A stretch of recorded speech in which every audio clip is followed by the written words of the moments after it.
Well, g'day everybody and welcome back to the Hardball Gets AFL show. This podcast is proudly brought to you by the Mazda BT50. You do ute. Today on the show, it's the 6 points as usual. And if you wanted to win $500 worth of club gear for your local sporting club, head to streamer.com.au/WA Day for a chance to win. All right, let's get stuck in.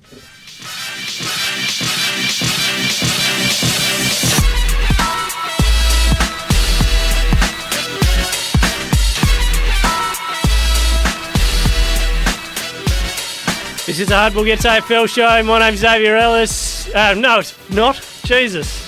I was looking at you and I said, my name's Rynne. Big sexy beast like me. And we've invited, even though he's 10 years old and he's never seen Gary Ablett play football, we've invited Jackson Barrett. I got some feedback from that. 2 parts feedback, okay? Yep, so did I. It's been robust. You're a dick. Yep. But respected the conversation and the preparation that you've done for the podcast was the comments. It was a question off the cuff. And to let you all in on a little secret, like, I don't have a problem with Gary Ablett. Sure, I thought you were going to come out with, like, Gary Ablett kicked my dog. Anti-religion. Yeah, that's it. No, it was a question off the cuff, and I like bald people. I like Dusty, and I don't like bald people. So, well, you can get out. Do you reckon that's pretty clever? Do you reckon that's pretty clever what I just did? Yeah, sorry. So Zave's come in with a sore eye. Yeah, this is what was happening. As Rynne was doing the intro, Zave's taken an iPhone photo of his eye and zoomed it in and showed me how red it is. And it doesn't look overly healthy. But also, if you pull your eyelids down, it's going to be red anyway. It's going to be red anyway. No. I think that's the little tip of the sty. Okay. Yeah. That's clever by me. It's like an X-ray. I just performed an X-ray on myself, essentially, of the eye. Congratulations. People go to uni for years to do X-rays. Oh, doesn't help. It hurts. My favourite bit of feedback related to Gary Ablett was Ari Wilkins, who messaged Hardball Gets AFL on Instagram. Yeah, thanks for getting in touch. Violently vomited all over myself on the train to work today, hearing Jackson say Ablett wasn't in the top 3 since 2000. Yeah, that was tough. But it's a tough way to start the day as well. Yeah, but also unprofessional by you. By me? Just throwing a random question at young lads over here. How old are you, Jacko? 24. 24, 12 mate. years old. Or 10 if you ask. 10 years old. Yeah. But 24, so Gaz, mate, you would have been 9 when Gaz burst onto the scene. Yeah, Isn't that prime football age, though? Like, you're loving it? No, but I mean, I'm not burying a 24-year-old for liking Dusty. I think Dusty was probably the one where, like, I started being like, I want to work in footy and, like, watching it. Like, that was prime years. Although I was pissed for most of those grand finals, but I have since watched them back. Yeah. I haven't watched them back, but I was pissed. Yeah. I don't think I've watched. I don't think I've watched any. That GWS one couldn't tell you a thing that happened. Marlon Pickett. I drove the motorhome across a Nullarbor, crashed it, went out Friday night all night, didn't have a ticket, had to line up. I had a ticket, but I gave it to a producer because she didn't have a ticket. Lined up with my mum, not knowing I hadn't been to bed, at 5:30 in the morning for the MCC. Got in. I went to bed and was home at quarter time. I just couldn't keep going. There was not much in it. I was done. I was done. I was there, had a big day, hadn't actually planned to go to the that's game. Unusual. You made a right ass of yourself last grand final. Changed my mind late and ended up in a taxi to, like, Joe Mercedes' house at like some ungodly hour. Smoking Joe. AFL Live 2004 legend Joe Mercedes. Good player. I went through his stats randomly. I don't know, maybe 6 months ago. I don't know how I landed on Joe Mercedes, but get on AFL tables and have a look. He was a good footballer. Yes, he is a good player. Yeah. Let's transition this. So I wanted to make one of my points on the back of this conversation earlier in the week. So let's go to the first point. So let's expand it to 5. We can do it as a group effort here. Yep. 5 best players since 2000. Right. Well, Franklin goes in, and that's not a debate. No. Gaz goes in. Gaz is in the 5. So he was 4. I'm not going to fight for the 5. Yeah. Okay. He is in the 5. You're comfortable with him being 100%. In the 5? Yeah. I think Dusty's in. Yeah. I think Judd's in. I maintain that Judd at his best is the best footballer I've seen. Excitement-wise too, and how young he was. I think it was funny, Juddy, because we all loved Cuzzy. Yep. Like kids, and then all of a sudden this young kid is equal to, if not better than, Ben Cousins. Yeah. And doing it in like a fancy way. It was unbelievable. Judd. Where's Dangerfield sit? I haven't got him in there. I haven't even got him in the next sort of rung, which is probably an oversight. Well, who's in the next run? So I've got the four. I thought the four took care of themselves, which is Gaz, Buddy, Judd, and I think Dusty. Just his grand final performances gets in there. And then so the last one, I ended up thinking it's Goods. So take the Norm. You can't really take the Norm Smiths away. But has Dusty's career been better than Scott Pendlebury's? Well, this is the question. So I think the grand final stuff gets him over the line because he won them regardless. There's 3 flags. He okay. I was just throwing it out finals as well. He's won them prelims and so Scont Pendlebury. Scont? Yeah. Remember when Scott Emblebury? and the True Man went down for his one interview for Triple M, and he was only allowed one ever, and he led with, "I'm down the rooms with Scont Pendlebury." Have you heard the Dale Thomas one where he asked Scott Selwood about Harry Mackay? And Scott Selwood's gone, mate, I coach Collingwood. Steve Johnson. Steve Johnson, yeah. So I went, I agree. Pendle's in that next rung. The next rung I had was, basically fifth spot is still up for grabs, I think. I've got Goods. I probably lean towards Goods, but then... Was Goods better than Danger? Yeah. Was Goods better than Pendles? Well, Pendles is in this rung for me. This is why it's very Rewald, Nick Rewald, Pendlebury, Matty Scarlett. One are probably not there yet, but he's only 27, so he will get there. He's Bond. He's next rung down for me. Yeah, nah. Well, he's 27. This is right. Most of these guys have had full careers or are 35. Yeah, and the one I wanted, and this is going to be a bit controversial. I don't know which side you'll fall on, Dave, but I was trying to think of another forward that sat next to Buddy, probably over that stretch. I think probably Hawk deserves some discussion around this. He's probably not top 5. Hawk's one of my best mates, but he's not alongside Franklin. So he's got 3 flags, 5 All-Australians, a BNF and a Coleman. Ripped off of a BNF too, absolutely. Oh, yeah, that's right. Yeah. Bullshit. I just trying to think of other... Hawk's been unbelievable. He's not with Bud, though. From a forward point of view, Bud's a next run. Yeah. The Matthew Pavlich All-Australians all over the ground still just blows my mind. 6? 6, yeah, but one on a wing, one down line. back, and then the rest forward. Was the one down back when it was pretty loosely chosen? Or did he actually play back? He played some back, but I think it was still he wasn't a backman permanently. Yeah. Coming back to me being 10 years old, Yeah, this guy won 3 flags before I was 4, but Michael Voss? Yeah, see, this is where I think it's so much of his career was before 2000. I think these are the ones where it's an iffy one, like him and Hurd. Okay, well, if you're making the Norm Smith argument, where's Luke Hodge? Well, I think Dusty's better than Hodge over the stretch. No, I agree. Than Norm Smith. Yeah. But he's in there. He's up around that mark. No, but if the Norm Smiths give all the weight, then why isn't he in the next category? No, they don't give all the weight. Well, Dustin Martin won a Brownlow as well. No, in the category you just read out. Oh, well, he probably... With Rewalt and them. Yeah, he probably nudges there.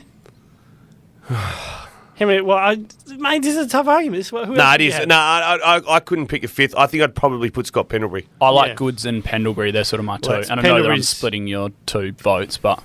yeah. Well, Pendlebury's got, 1 flag, 6 All-Australians, 5 best and fairest. Has he only won Norm 5 Smith. BNFs? According to Wikipedia this morning. Yeah. Right. I thought he would won. It's the depth of my research. Never been outside the top 3 or something? Or hasn't been out the top 3? I think it's equal most in Collingwood. Yeah, it's outrageous. And he's a Collingwood Games record holder. He's not slowing down anytime soon. Does he end up being greatest Magpie ever? Which is, and I know there's the same debate about Dusty with Richmond, which is mind-blowing because these clubs are just massive. There'll be some fella from the 20s with a racist nickname somewhere. Coventry. What is Coventry's? He's just kicked bags of goals? Yeah. So what would be between... I think he's in the top 3, right? They kicked 1,300 goals. Well, that's not $12.99. Yeah. Okay, they can have it. Well, but it depends. You can't really compare any.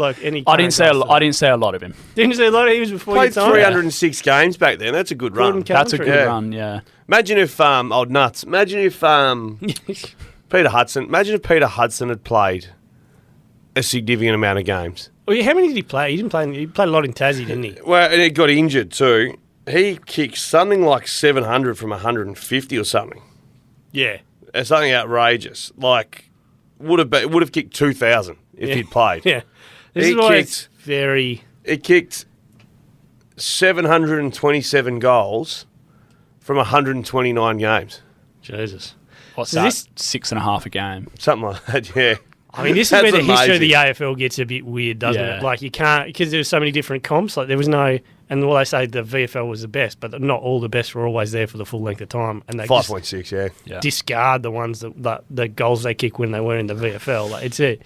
There's a bit of work to be done around it, I think. I vote for Hutto for the 5th. Since 2000. What about team of the week? I had to do halfway team of the year, All-Australian team.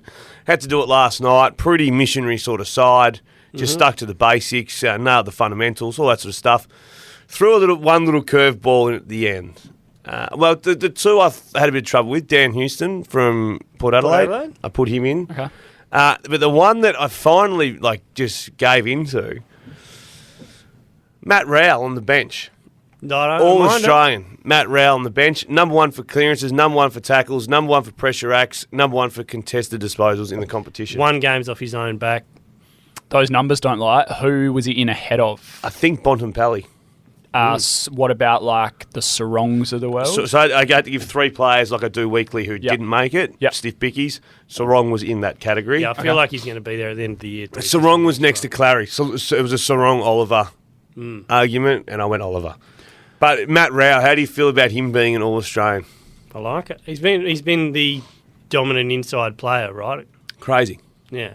If you and we talk about this all the time with the All-Australian team, but if you wanted a team to actually play, he's the guy you want getting it from the source. 100%. Yep. So my midfield was something like Petrarca, Zach Butters, and one other who had a pretty offensive flavour. I feel like in the team at the end of the year, Zach Butters would be in there, but he's the guy that finds himself in a half forward, flank, right? Which is a cheat. Yeah, which is a cheat mode because he's not that. Or I saw another mid-year side that had him on a wing. Yeah, which is a cheat again. Who are your wings? Yeah, I went with. Do you want me to quickly go through it? Oh, let's go through a bit of a taste. We'll go from back to forward or forward to back. Your choice. Back. Okay, starting in defence, we go Cal Wilkie. Yeah. Our very own listener will be happy to hear that. Lost 4 cartons of piss on that last year. Darcy Moore, full back. Jack Sinclair, back pocket, but that was just in the back line. Put him wherever on the back Dan Houston, back pocket. Charlie Ballard, centre half back. Yeah, I love that. Nick Dacos on the half back flank. Wings, Josh Dacos and Earl Gordon. Mm-hmm. So Earl got in. Can I throw one up for a wing? Nick Martin. Oh, no, that's the craze at the moment, but I think it's... I know Champion Data is saying he's the number 1 wingman by miles. The style of play that Essendon play with, Ridley's having 12 marks, Heppel's having marks, they're all having marks. Yep. He's bound to get the next one in the chain to get the marks. Jordan Dawson as the centreman, bang, Carlton, captain of Adelaide. Half forwards, now this is where I got a little bit cheeky, which we just spoke about. Zach Butters? No, Petrarca, number 2 for goal assist, number 1 for score involvements. Jezza Cameron, centre half forward, and Jordan DeGoey, half forward. Bit cheeky. And then Charlie Cameron, Charlie Curnow, Toby Green. Mm-hmm. And really quickly through the midfield, Tim English, Zach Butters, Clary Oliver. On the bench, Connor Rosie, Zach Merritt, Isaac Quainer, and Matt Rowell. So I tried to pick 2 mids, one sort of half forward-ish, and a defender. Yeah, I'd have to go back and look at the Zach Merritt. I thought he only really caught fire the last Well, they're month, 6th. They're 6th on the ladder, and he's their best player. And I think 3rd or 4th in the coaches' votes. Yeah, is he? Okay. I'm going to see that. Yeah. I'm pretty happy with that across the board. Okay. Yeah. Good, because I guarantee the socials will light up tomorrow. You're a dickhead, You'll mate. get some good... As long as Ari doesn't throw up on the train, you're all good. Yeah. This is a bit of an appreciation one for a 33-year-old who was relegated to the sub. It's something we're seeing a little bit, and then came back and has absolutely dominated. Callan Ward. Yes. 32 disposals. I thought you were going to go Dyson Heppel or someone like Cal Ward. No, but same boat. Yeah. And then I'm hoping that Ben Cunnington has a similar bounce back later in the year. 32 disposals, 1 goal, 7 inside 50s, 20 of them were kicks. He was probably pretty close to their best against Richmond. And tough. Does the hard stuff, found a bit of a role forward, and now earlier in the season did that pretty well, and now he's Josh Kelly's midfield cover. I don't have it written down. Is he the best looking inside midfielder? Nah. Like, do you call Josh Kelly plays inside? So he's not even the best looking in the team. No, I'm thinking like the hard nosed grunt players. Well, tough nut. Yeah, tough nut. Best looking tough nut. Bontempelli's is he in that category? He's a pretty good looking man. I go Ward over Bontempelli. Nah, I'm down. So 19 disposals, 7 clearances the week before. He's come in, he was the sub, and just bounced back and, does the tough stuff. Now playing a couple of different roles. And then a bit of a dilemma for them because Kelly is only a minor hamstring, comes back, I guess, after their bye, I suppose. So, what do Giants want to be? Like, in their team meeting, do they want to? Do they think they can make finals? Well, they're basically out of the frame this year, aren't they? But I mean, like, if you put in, you imagine going into the whiteboards and going, Cornelio's had a good year, Kelly, Green, in your midfield. But we know we're not playing finals. And That's such a good Toby midfield. Green, we said this earlier. What the hell? Like, what? Why are they shit? Yeah. I spoke to Darcy Jones, who is the young WA boy, did his ACL, but absolutely made a good point about Cadman, Rouston. He himself, Jones, is a late first rounder. There are guys still coming in. They'll have a decent hand for the next couple of seasons. If I was those young kids coming into Giants, the best thing to do would be stay off social media, stay away from the limelight and just get to work. I think they'll be right in Western Sydney. No, but in general. It feels like a good spot. Because the Orange Tsunami did nothing but heap pressure on the Giants for 7 years. We're like, when we're the Giants, they've got this. We're still talking about the same players. Yeah. Like, they're better to play 80 games and then we go, far out, this bloke's good. And the whole everyone's second favourite team for about 4 years when they were making prelims. Toby Green just bashing blokes. It was awesome. Kicking blokes in the head. Have they ever paid that free kick, the Toby Green rule? I don't think anyone's ever been paid it. I still don't think it's a free kick. No, it's not. Yeah. Just when he does it. So there's a bit of scuttlebutt with Sean Darcy going out. The questions surrounding whether Freo can sustain like 2 very highly paid ruckmen over the course of the next 5 years or whatever it is. I fall down on the side that they can. But what for? How do you mean what for? Well, what's the purpose of having 2 gun ruckmen? Well, because I think Luke Jackson can influence the he doesn't have to be in the ruck to influence the contest in a good way. Yeah, no, I get that, but you can have, and I don't want to start trade stuff or anything. So yeah. But if it was America, and you had 2 Class A quarterbacks, you reckon they're both staying there, or you reckon they're going? Actually, we'll trade it for a wide receiver. Yeah, that's a little bit different though, because you can't put a quarterback anywhere else, can you? Well, you can play him at wide receiver. Doesn't mean they're any good at it. Yeah. But it's the same as putting Sean Darcy in the forward line. Well, yeah, this is why I think Sean Darcy is more limited in his role than Luke Jackson is. Yeah, of course he is. But are you going to get the best out of Luke Jackson? I know he's showing bits and pieces and we're getting a bit bloody aroused over it. But it's still not in the top 80 players in the comp. I think the thing you probably hope for, right, is that you're getting close enough to a flag that you play the Geelong card and be like, everyone has to take a little bit less. Sorry, Sean. Everyone has to do that anyway. Yeah. Hawthorn did that for years and years. Like, you got to do it to balance it and actually stay competitive. Yeah. But there will be big offers. Sean Darcy's probably the second best ruckman in the comp this year, would you say? Yeah, behind English. Yeah. It's almost English daylight, Darcy daylight. Yeah. I agree. And unfortunately for Darcy's run at the All-Australian, which we just read out, has now been hindered by a couple of weeks off. Yeah. But the llama will get knocked out or be sick with the cold or something. He always gets done to him English for a little period.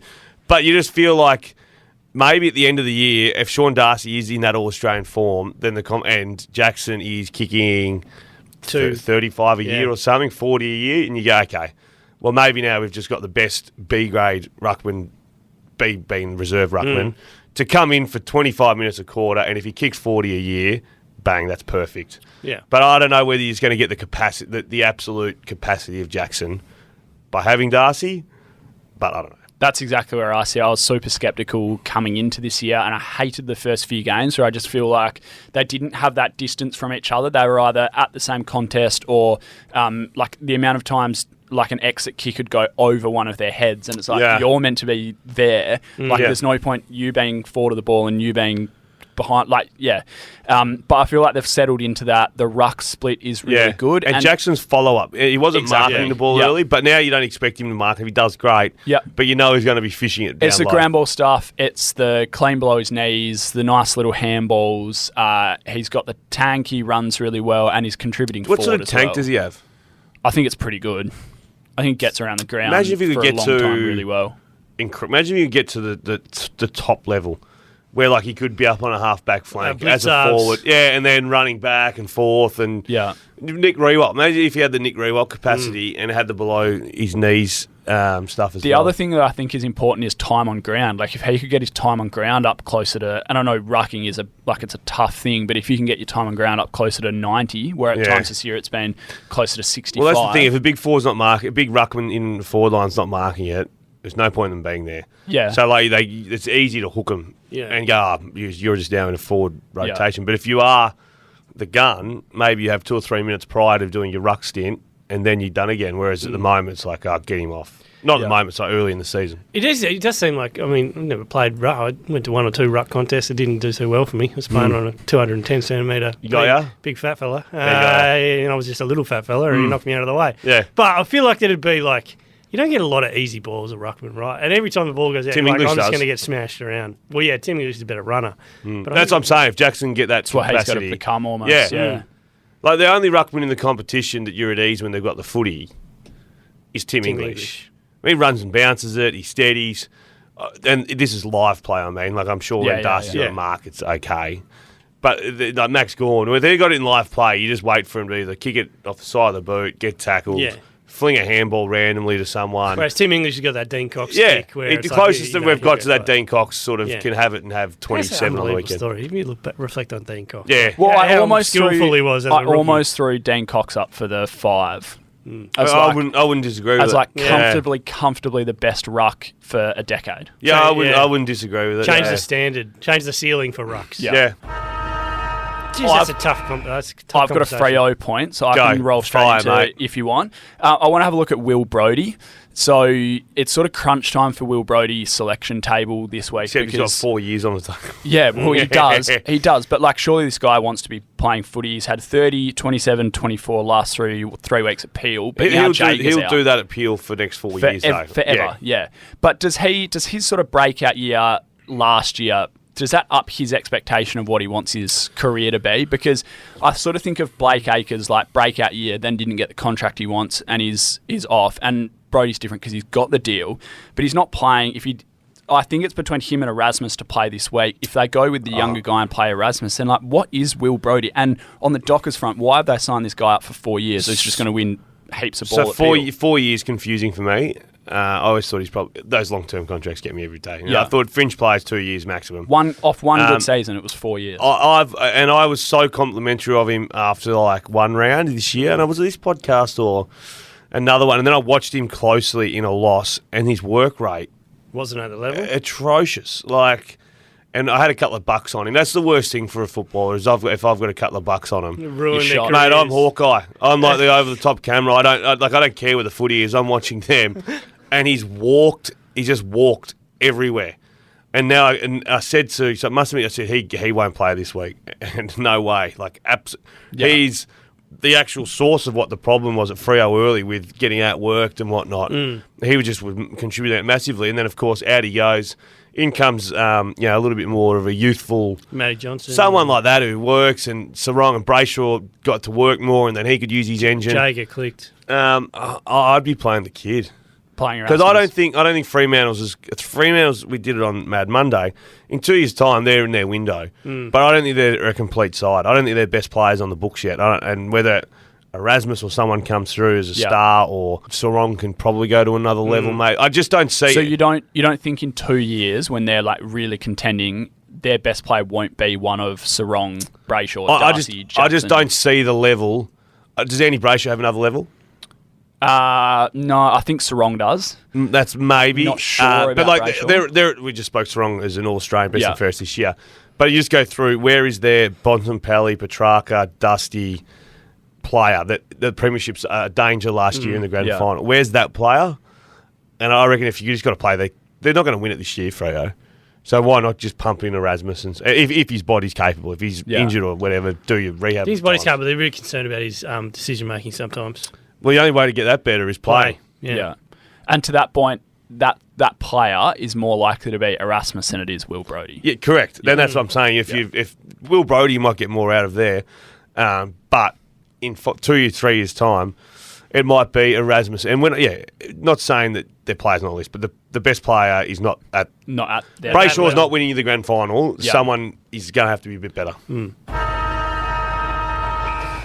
light of Franklin's 350th tonight, that's bloody exciting stuff. Yeah. Thursday night footy back. Yeah, it's back. How good, mate. Yeah.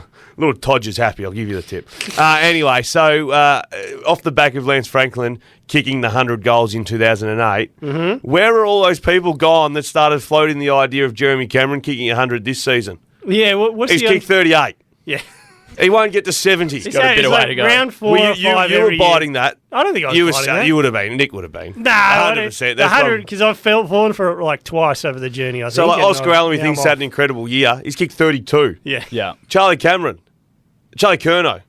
Is he 32 or something, yeah. Is he equal top or is Cameron he might be 38 actually. But like the goal kicking run again is just so soft in the under. Like if someone kicks 70 and wins the Coleman, it's a big effort. It'd be interesting to see the numbers on the top echelon. Do they fade away late in the year or do they kick more goals? And they come home hard. Yeah, because it feels like that. So, like last year, Curnow won it with 64, Harry won it with 58, Hawkins 49. 58? Oh, 58. Did you just yawn? No, there was like it was a half yawn, half like, we were keeping you up. Jezza Cameron, 60. There hasn't been a 70 goal kicker since 2016. Really? That's disgusting. Yes. I think he gets to 70, I don't think he gets to 100. And I've listened to your absolute shit telling me he's going to kick 100. Oh, yeah. It might have been Robbo. I think it definitely might have been Robbo. And Robbo's not here, so I'm blaming you, Jacko, because you're in that seat. I'm in the chair, yeah, Jesus. okay. Come on, Jacko. There was one, I can't remember, and he was an obscure one, but he was right on track, and this was like 5 years ago, and I was like, it's going to happen. Yeah, we got nowhere near it, obviously. It was going over. Maybe, no, it couldn't have been. You're drunk again. Yeah. Like Jack Rewalt 2018, 65. Jesus. What's the latest, like, there was an 80 somewhere. Kennedy 80. Kennedy 80. Yeah, okay. And then we went back into the trend, actually. This is I didn't realise how bad it was. Rewalt 2012, 65. Roughhead 68. Lance Franklin Sydney 67. That's in the patch of like 12, 13, 14. Yeah, it goes a long way back. It's pretty... Where the bloody hell are the goal kickers? They're all gone. How good if Bud tonight just comes out and kick 5? It's like his own forward line. They've got nothing else down there. And Marty, I thought, was back. No. Nah. Angus Sheldrick back in. Can they play him in the... This kid is just like an inside midfielder, and he's played like 2 games at that level as a forward pocket. Is there a little bit of Will Brodie we just spoke about? Like, what's his engine like? I think his engine's pretty good. Like, he's always been an accumulator. The accumulators are the ones that worry me these days. Yeah.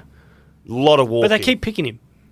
Like, when they keep trying to get him into the side. No, it's going. It's like Erasmus, though. Play him, see what you've got. Yeah, but I just hope he gets played in the middle because it hasn't happened yet. One last question. I say this because I picked him in fantasy twice, waiting for him to break out, and he get like 8s. Franklin 102 in 2008. When was the time before that?